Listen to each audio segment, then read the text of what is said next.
নমস্কাৰ। আজি আকৌ দুটা শব্দৰ অৰ্থ ক'ম আপোনালোকক। প্ৰথম শব্দটো হৈছে উৰি বা এউৰি। উৰি বা এউৰি। এই উৰি বা এউৰি হৈছে গোৱালপাৰা অঞ্চলত প্ৰচলিত এটা অনুষ্ঠান।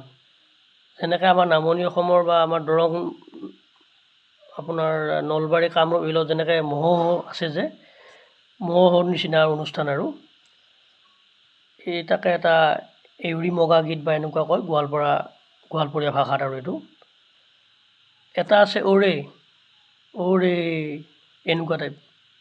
এইটো মানে